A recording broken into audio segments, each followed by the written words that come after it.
Merci Gilles, hein, qui, comme tous les ans, on s'était téléphoné, il m'a dit Jean-Luc, la messe, je fais rien, je fais la bourrique, je monte l'hôtel, etc. Alors j'ai dit quand même, tu pourrais présider. Et il a accepté de présider. Donc il m'a laissé la parole. Alors je la prends. Merci à Nicodème qui fait chanter, comme ça tout le monde fait quelque chose. Et merci au père Boss d'être arrivé en retard. Voilà. Donc peut-être un jour il viendra. Nous retrouvons ce matin pour célébrer l'ascension, non, la transfiguration, pardon.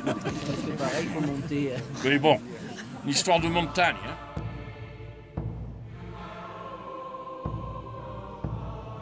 Et la montagne, on y est, symboliquement. Hein. Comme on le fait depuis longtemps, c'est-à-dire depuis des lustres, du côté de Saint-Étienne, mais depuis maintenant 9 ans, on s'est associé avec la paroisse du Var, et on se retrouve Var-Étiné pour célébrer l'ascension. Donc forcément sur un col. Et en fait, il n'y en a que 7 de cols. Et donc comme ça fait 9 ans, on revient parfois aux mêmes endroits. Donc on était là ici en 2010. Et on se retrouve donc en 2015. Je vous rappelle rapidement, c'est comme ça, les anciens, ça vous remet dans la mémoire. En 2006, c'était le col de Pâle. En 2007, le Mont-Mounier et le col de Crouzette. En 2008, le col de la Bresse. 2009, la Valette. 2010 ici. 2011, Recrouzette.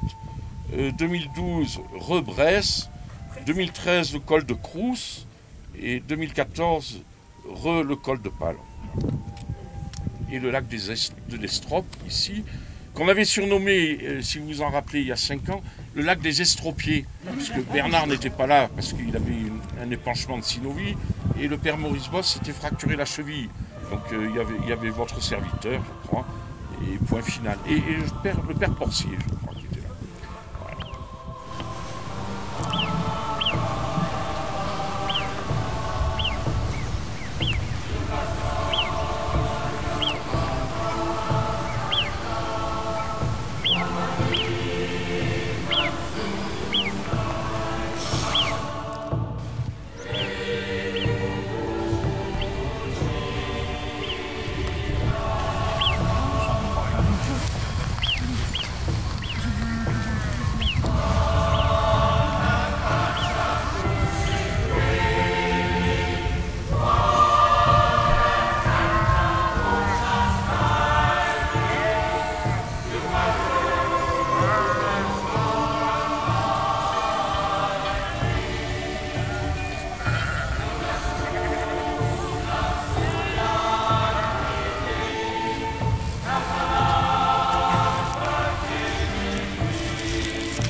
On est quand même couillons, hein.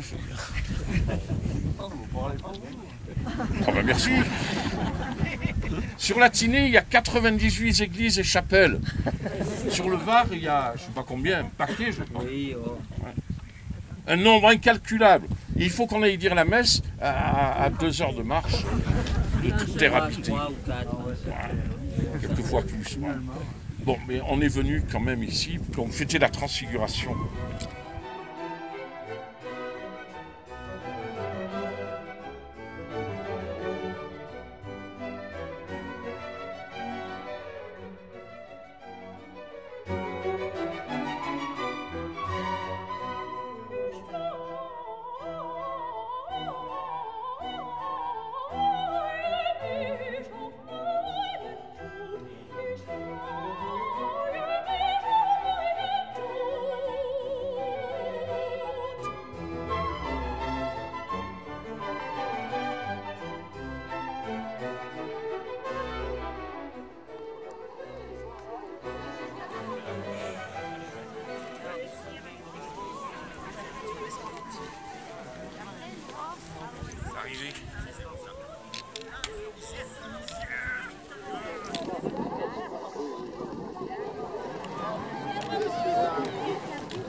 Voilà.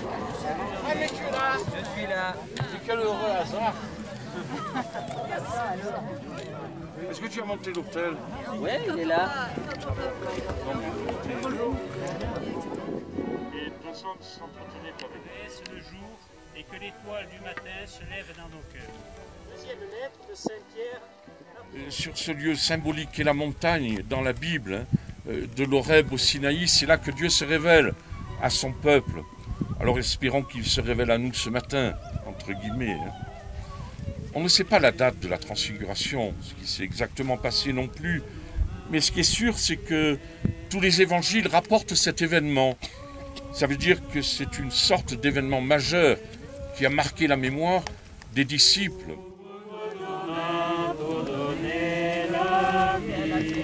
Vallée sur la montagne, depuis la vallée de la Tinée.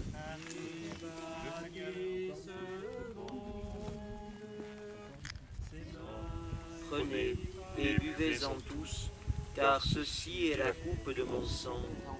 Que Pierre, au soir de sa vie, vous savez qu'il est mort à Rome, quand il se rappellera de Jésus, alors qu'il l'a rencontré ressuscité, redira les phrases que nous avons entendues dans la première lecture. Il parlera de ce jour où il a vu le Christ transfiguré. Étonnant quand même. Dieu qui ne dresse non pas des tentes comme Pierre l'aurait voulu, mais qui fait lever l'étoile. C'est l'inscription qui est au pied de la croix du Mounier d'ailleurs. Je suis l'étoile du matin, l'étoile qui se lève. Le Fils et le Saint-Esprit. Amen. Allez dans la paix du Christ. Nous rendons grâce à Dieu. Et nous chantons. Ô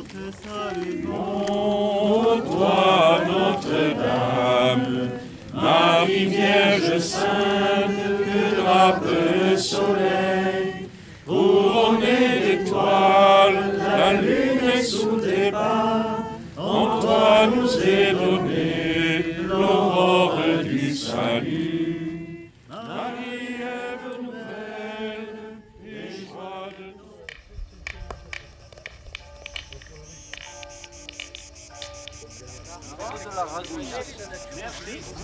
Il y a de la blette. De la blette, c'est Charles. Merci. Oui, hein. Ouais.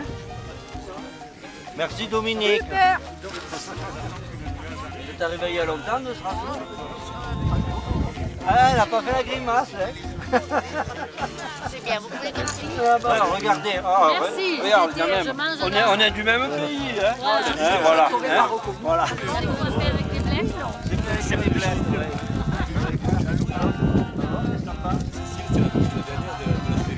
C'est bon.